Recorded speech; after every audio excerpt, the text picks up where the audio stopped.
आज प्रमाणित हो गया। इन नेताओं के जो स्टिंग में खुलासे हुए हैं, आज ये प्रमाण के तौर पर चीख चीख के कह रहा है कि इन्होंने सुशांत सिंह राजपूत को भी इसी प्रकार से मारा होगा, क्योंकि ये इनका काम करने का स्टाइल है। और आज इन्होंने दोबारा से उस चीज को अपने स्टिंग में कबूल कर लिया है।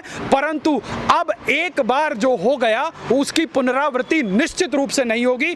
देश की जनता जाग चुकी है और देश की जनता रिपब्लिक के साथ खड़ी है, अर्नब के साथ खड़ी है। मैं आपको दावे के साथ कहता हूं, ये उसका बाल बांका नहीं कर सकता। देखिए, ये दो कौड़ी की राजनीति करने वाले और खैरात में मिली हुई जो सरकार है उसके दम पर गुंडागर्दी करने वाले जो लोग हैं, उनकी जानकारी के लिए बता दूं, जिसके पीछे 130 करोड़ जनता खड़ी है उसका कोई बाल भी बांका नहीं कर सकता।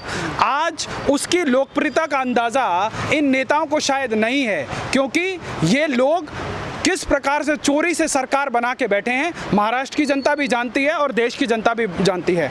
चंद दिनों की सरकार और चंद दिनों की सत्ता के दम पर उछलने वाले लोग यदि ये कहें कि अर्नब गोस्वामी जो है ये कर लेगा, वो कर लेगा, ये अर्नब गोस्वामी के साथ कुछ बुरा करने का अगर सोचें तो देश की जनता उनको सड़कों पर निकलना उनका मुहाल कर देगी। मैं आपके चैनल के माध्यम से पूरी जिम्मेवारी के साथ बता दूं, क्योंकि आज देश के अंदर एक राष्ट्रवाद की जो लहर है वो चरम पर है और जो राष्ट्र के खिलाफ खड़े हैं वो लोग किस प्रकार की बयानबाजी कर रहे हैं। इस देश के अंदर लोकतंत्र के चौथे स्तंभ को कमजोर करने की जो साजिश कर रहे हैं, जो अपने सुर में सुर ना मिलाकर पत्रकारिता करने वाले लोगों को जो है घुटनों पर ला देना चाहते हैं, उन लोगों की जानकारी के लिए बता दूं कि आज एक सुशांत के चले जाने से इस देश के अंदर ऐसा जागरण हुआ है, जो करोड़ों करोड़ों रुपए कमाने वाले ये जो फिल्मी कलाकार हैं ना, इनके धंधे गड्ढे में पड़ गए हैं। और तुम्हारी सरकार तो ऐसे आती है ऐसे जाती है, 5 साल के लिए चुने जाते हो। और ये भी लूली लंगड़ी सरकार है, जो एक तरफ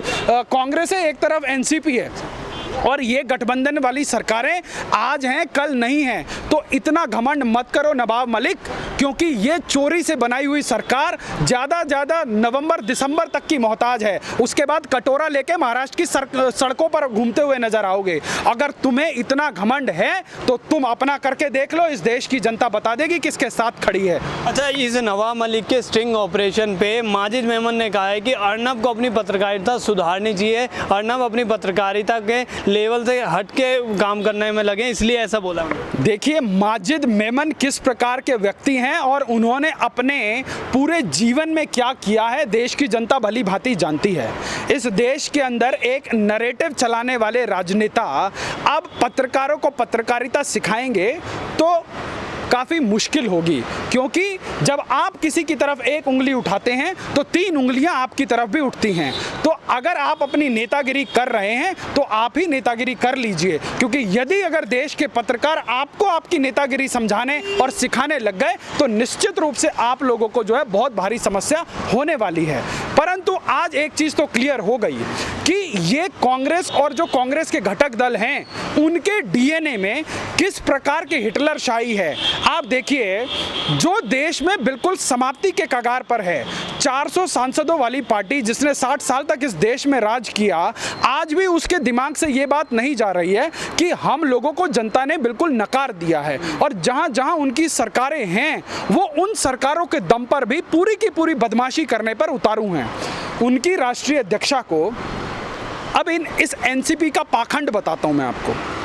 जिस एनसीपी ने कांग्रेस यूं तोड़ी कि सोनिया गांधी विदेश मूल की थी और कई सालों से उसी सोनिया गांधी की पार्टी की गोद में बैठ के इन्होंने महाराष्ट्र की सरकार चलाई है। इनसे बड़े ढोंगी पूरे देश में आपको कहीं नहीं मिलेंगे। शरद पवार ने विदेशी मूल के मुद्दे पर ही कांग्रेस पार्टी तोड़ी थी और 15 साल उसी कांग्रेस की गोदी में बैठकर सत्ता की मलाई खाई है।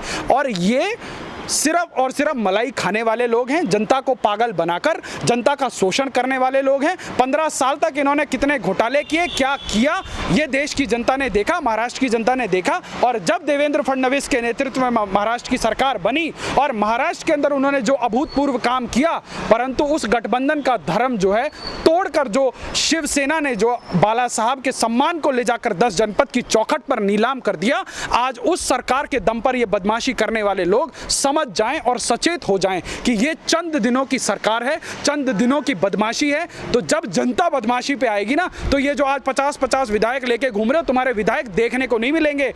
आज जो जिन 50 विधायक के दम पर ये 3 पार्टियां इकट्ठी होकर देश के अंदर जो हिटलरशाही मचा रही हैं, जब जनता आज एक सुशांत के चले जाने पर पूरी इंडस्ट्री को ठप कर दिया देश की जनता ने। महानायक जिसको कोविड होने पर पूरी देश आरती और भजन कर रही थी कि हे भगवान महानायक ठीक हो जाएं, उन महानायक के कार्यक्रम का हाल देखिए आप, टॉप 20 में भी नहीं है। जो रात के 10 बजे जो 18 करोड़ का एक एपिसोड करने वाले बहुत बड़े कलाकार साहब जो दम भरते थे कि हमसे ऊपर टीआरपी कोई नहीं चलाता, और आज उनकी टीआरपी देखिए जमीन पर है। और आज अपनी फिल्मों के लिए भीख मांग रहे हैं ये लोग, 15-15 मिनट की वीडियो बनाकर कह रहे हैं कि जी इंडस्ट्री के अंदर सब लोग ऐसे नहीं हैं। अगर इंडस्ट्री के अंदर सब लोग ऐसे नहीं होते तो एक दूसरे को बचाने के लिए क्यों आ गए? सुशांत की मौत पर ना बोलने वाले, 3-3 महीने तक मुंह में दही जमा कर बैठने वाले, न्याय ना मांगने वाले, आज जब अपना धंधा मंदा पड़ रहा है तो देश की जनता के सामने भिखारियों की तरह टीआरपी की भीख मांग रहे हैं। तो ये बहुत जरूरी था, और जो हो रहा है बहुत अच्छा हो रहा है। ये नेता लोग, ये बॉलीवुड के लोग अपने आप एक्सपोज हो रहे हैं। जी सवाल तो यही खड़ा होता है, जिस तरीके से कैमरे में स्ट्रिंग ऑपरेशन में इन्होंने प्लानिंग बताई अपनी कि हम मजबूर कर देंगे कि आत्महत्या कर ले अर्नब, क्या सुशांत के साथ भी ऐसा ही दबाव महाराष्ट्र में बनाया गया? आज प्रमाणित हो गया, इन नेताओं के जो स्टिंग में खुलासे हुए हैं, आज ये प्रमाण के तौर पर चीख चीख के कह रहा है कि इन्होंने सुशांत सिंह राजपूत को भी इसी प्रकार से मारा होगा, क्योंकि ये इनका काम करने का स्टाइल है। और आज इन्होंने दोबारा से उस चीज को अपने स्टिंग में कबूल कर लिया है, परंतु अब एक बार जो हो गया उसकी पुनरावृत्ति निश्चित रूप से नहीं होगी। देश की जनता जाग चुकी है और देश की जनता रिपब्लिक के साथ खड़ी है, अर्नब के साथ खड़ी है। मैं आपको दावे के साथ कहता हूं, ये उसका बाल बांका नहीं कर सकती। इनकी मोडस ऑपरेंडी तो पता लगी गई, लेकिन साथ ही साथ अर्नब गोस्वामी ने कहा है कि अगर मुझे कुछ भी होता है, अगर बाई चांस, तो इसके जिम्मेदार महाराष्ट्र सरकार, उद्धव ठाकरे ही हैं। देखिए, आज जिस प्रकार से गुंडागर्दी महाराष्ट्र की सरकार कर रही है और एक राजनीतिक आतंकवाद की जो पराकाष्ठा दिखाने का प्रयास कर रही है कि आप शिवसेना के खिलाफ कुछ फेसबुक पर लिखो तो उसके गुंडे आके आपका बाल मूंड देंगे, अगर आप कोई व्हाट्सएप पर शेयर करो तो आर्मी के रिटायर्ड ऑफिसर को जो है पीट के चले जाएंगे।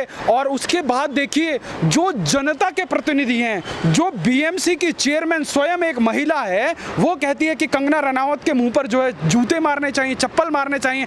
तो ये गुंडागर्दी करने वाले लोग जो है, हमेशा चाहे उनको आप सोफे पर बिठा दो, राज सिंहासन पर बिठा दो, करेंगे वो हरकत वही जो गली के गुंडे करते हैं। तो इंसान अपनी फितरत जो है किसी भी प्रकार से दिखाता है। तो यदि आप जो उसके लायक नहीं है और उसको वो सिंहासन मिल जाए तो वो क्या करेगा? तो ये नेता लोग वही दिखाने का प्रयास कर रहे हैं और जनता के सामने सेल्फ एक्सपोज हो रहे हैं। वेद जी, लगातार महाराष्ट्र में रिपब्लिक को बैन करने, बंद करने, ब्लैकआउट करने के लिए ये बार बार सब बात उठ रही है कि दुबई से और विदेशों से फंडिंग हो रही है, इस पर क्या कहना चाहिए? देखिए, एक बहुत बड़े पत्रकार ने परसों खुलासा किया कि लगभग 400-500 करोड़ की फंडिंग की जा रही है एक चैनल को रोकने के लिए।